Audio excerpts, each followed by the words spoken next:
नमस्कार दोस्तों, आप सभी लोगों का हमारे YouTube चैनल पर बहुत बहुत स्वागत है। आज मैं अपने चैनल के माध्यम से बहुत ही प्यारा सा भक्ति सोहर गीत सुना रही हूँ। यदि आप लोगों को मेरा गीत अच्छा लगे तो आप लोग मेरे चैनल को लाइक करें, सब्सक्राइब करें और कमेंट में लिख के जरूर बताएं कि आप लोगों को मेरा गीत कैसा लगा। धन्यवाद।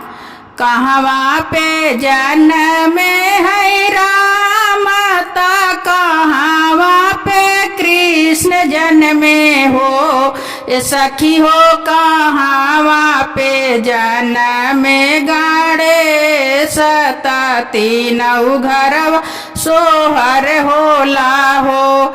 सखी हो कहवा पे जन्मे गाड़े सता तीनऊ घरवा सोहर होला हो। अयोध्या में जन्मे है राम ता मथुरा में कृष्ण जन्मे हो। सखी हो पर्वत पे जन्मे गाड़े सता तीनऊ घरवा सोहर होला हो। सखी हो पर्वत पे जन्मे गाड़े सता तीनऊ घरवा सोहर होला हो। केकरा से जन्मे है राम ता केकरा से कृष्ण जन्मे हो। सखी हो केकरा से जन्मे गाड़े सता तीनऊ घरवा सोहर होला हो।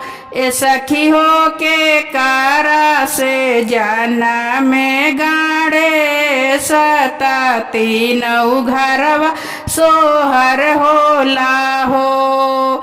कौशल्या से जन्मे है राम ता देवकी से कृष्ण जन्मे हो। सखी हो गौरा से जन्मे गाड़े सता तीनऊ घरवा सोहर होला हो। सखी हो गौरा से जन्मे गाड़े सता तीनऊ घरवा सोहर होला हो। काहे को जन्मे है राम ता काहे को कृष्ण जन्मे हो। सखी हो काहे को जन्मे गाड़े सता तीनऊ घरवा सोहर होला हो। सखी हो काहे को जन्मे गाड़े सता तीनऊ घरवा सोहर होला हो। रावण के मारई खातिर राम ता कंस मारई खातिर कृष्ण हो।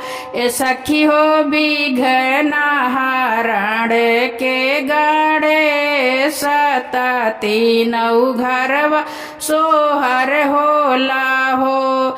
सखी हो विघ्न हरण के गाड़े सता तीनऊ घरवा सोहर होला हो।